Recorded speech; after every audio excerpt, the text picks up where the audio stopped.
তাহলে আগামী 17ই ফেব্রুয়ারি তোমাদের যে শিক্ষা বিজ্ঞান বিষয় বা এডুকেশন বিষয়ের যে পরীক্ষা রয়েছে সেই পরীক্ষার জন্য তোমাদের 3টে গ্রুপের মধ্যে প্রশ্নটা থাকবে।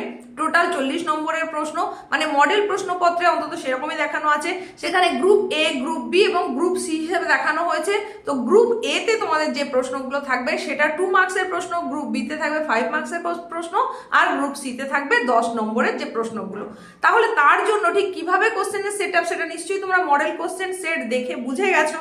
তোমাদের এই পরীক্ষার একদম শেষ মুহূর্তের কিছু গুরুত্বপূর্ণ টিপস তো বলতে চলেছি, সেটা তোমরা থাম্বনেল দেখে বুঝে গেছো। তো যে যে কথাগুলো তোমাকে মাথায় রাখতেই হবে একটু শুনে নাও, খুব অল্প সময়ের মধ্যে প্রত্যেকটা কথা তোমাদের বুঝিয়ে দিচ্ছি। দেখো, এডুকেশন বা শিক্ষা বিজ্ঞান বিষয়টা এমন একটা বিষয় যেটা হচ্ছে খুব স্কোরিং।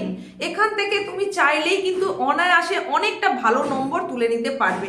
আর সেই ভালো নম্বরটা তুলতে গেলে তোমাকে কিছু কিছু বিষয়ের ওপরে একটু লক্ষ্য নজর দিতে হবে, মাথায় রাখতে হবে। এবার যে যে বিষয়গুলো খুব খুব করে মাথায় রাখতে হবে তার মধ্যে প্রথমেই হচ্ছে কি না, এই যে 40 নম্বরের প্রশ্ন তোমাদের এবারে 4th সেমিস্টারে হতে চলেছে তার প্রত্যেকটা কিন্তু কি ব্যাখ্যামূলক প্রশ্ন।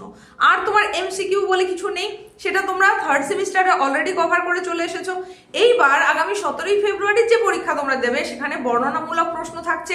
সেখানে 2 নম্বর, 5 নম্বর, 10 নম্বর প্রশ্নের জন্য যেরকম ভাবে ডিভিশনটা রয়েছে সেই অনুযায়ী আমি তোমাদেরকে এখানে একটা চার্ট এর আগেও দেখিয়েছিলাম একটা উপস্থাপনায়, এখনো দেখিয়ে দিচ্ছি। দেখো, এখান থেকে তোমাদের মোট 2 মার্কের প্রশ্ন অ্যাটেন্ড করতে হবে 5টা।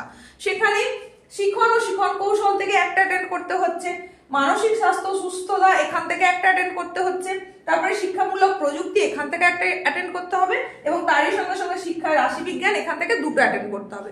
তো প্রত্যেকটার জন্য কিন্তু তোমরা এক্সট্রা কোশ্চেন পাবে। হ্যাঁ, যেহেতু তোমাদের 2x মডেল প্রশ্ন, তাই গ্রুপ এ তেই তোমাদের 10টা 2 মার্কের প্রশ্ন থাকবে এবং সেখান থেকে তোমাকে 5টা অ্যাটেন্ড করতে হবে। আর এগুলোর জন্য তোমায় বলবো যে তুমি মূলত কাকে বলে, বলতে কি বোঝো, এটা কি, এই ধরনের প্রশ্নগুলো করো।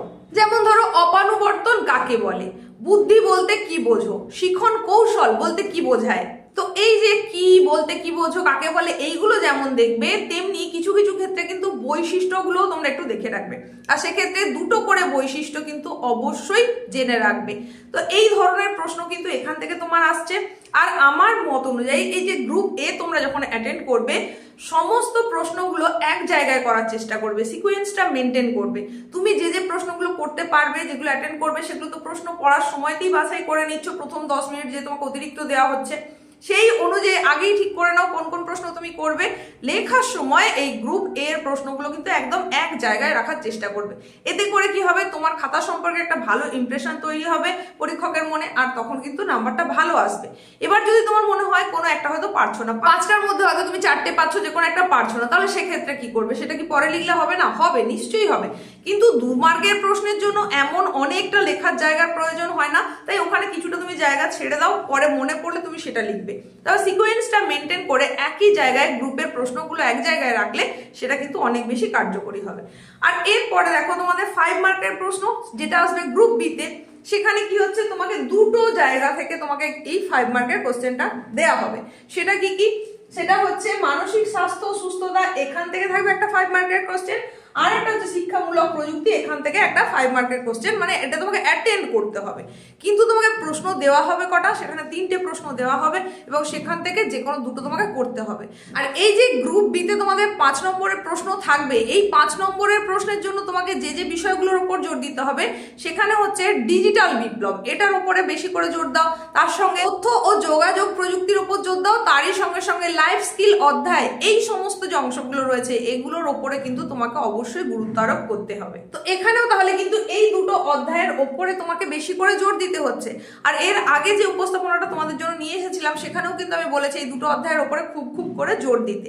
তো এই হয়ে গেল 5 মার্কের কোশ্চেন। এরপরে যেটা তোমাদের গ্রুপ সি তে আসবে 10 নম্বরের প্রশ্ন, সেখানে 10 নম্বরের প্রশ্ন তোমাকে অ্যাটেন্ড করতেই হবে 2টো। তাহলে কোথা থেকে, এইখানে আমাদের শিখন ও শিখন কৌশল থেকে একটা 10 নম্বরের অ্যাটেন্ড করতে হচ্ছে, তার সঙ্গে সঙ্গে শিক্ষার রাশি বিজ্ঞান এখান থেকেও কিন্তু 10 নম্বরের প্রশ্ন অ্যাটেন্ড করতে হচ্ছে। এইবার তোমাকে মাথায় রাখতে হবে 10 নম্বরের প্রশ্ন মানে সেখানে গুছিয়ে গল্প গাথা লেখার সময় কিন্তু নেই, সময় নেই ছেড়ে তোমার কাছে যেটা থাকবে না সেটা হচ্ছে পেজ। এখানে কিন্তু পেজের লিমিটেশন রয়েছে, তোমরা জানো 12 পাতার এদিক ওদিক করে দেওয়া হবে, মানে মোট 24 পাতার মধ্যে তোমাকে তোমার সমস্ত উত্তর কমপ্লিট করতে হবে। তাই সেখানে হাবিজাবি করে অনেক কিছু লিখে আসার ব্যাপার নেই, একদম টু দা পয়েন্ট অ্যান্সার করবে। যেটুকু না লিখলে নয় সেটুকু লিখতে হবে, পয়েন্ট ভিত্তিক ভাবে তুমি লিখবে। আর যদি পাঠ আকারে প্রশ্ন আসে, মানে এই 10টাই যদি পাঠ আকারে আসে, তাহলে সেটা অ্যাটেন্ড করার চেষ্টা করবে সর্বাগ্রে। আর এই 10 মার্কের প্রশ্নের জন্য এই শিখন থেকে আমি বলবো, শিখনের যে সমস্ত তত্ত্ব রয়েছে সেগুলো অতি অবশ্যই খুব ভালো করে দেখে রাখবে, বুদ্ধি পোর্শনটা দেখে রাখবে, তার সঙ্গে দেখে রাখবে শিক্ষাক্ষেত্রে বুদ্ধির প্রভাব, এটাও দেখে রাখবে। তারই সঙ্গে সঙ্গে প্রেষণা, এটাও কিন্তু খুব খুব ভালো করে জোর দিয়ে দেখতে হবে। আর তাছাড়া তোমাদের এই যে রাশিবিজ্ঞান, শিক্ষায় রাশিবিজ্ঞান, এখান থেকে তো প্রশ্ন থাকবেই।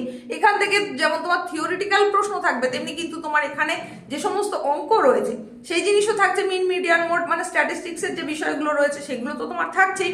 তো তোমরা কিন্তু জানো যে তোমরা ক্যালকুলেটর একেবারেই ব্যবহার করতে পারবে না তোমাদের এই থিওরি পরীক্ষার ক্ষেত্রে।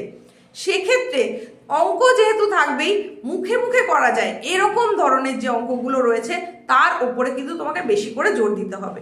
অবশ্যই এটা তোমাকে মাথায় রাখতে হবে, কারণ এখান থেকে 10 নম্বরের প্রশ্ন আসবে, তাই সেটার উপরেও জোর দেওয়া উচিত যারা যারা তোমরা অনেকটা বেশি নম্বর আশা করছো। তো পরীক্ষার ঠিক আগের মুহূর্তে তোমার এই টিপসগুলো কেমন লাগলো সেটা অতি অবশ্যই জানাও। আর সাজেশন পাওয়ার জন্য চ্যানেলে চোখ রাখো, শীঘ্রই আসছে তোমাদের জন্য একদম গুরুত্বপূর্ণ প্রশ্নের সাজেশন, যেগুলো আসার সম্ভাবনা রয়েছে মাত্রাতিরিক্ত। প্রত্যেকের জন্য অনেক শুভকামনা থাকলো, প্রস্তুতি প্রত্যেকের তুঙ্গে থাকুক।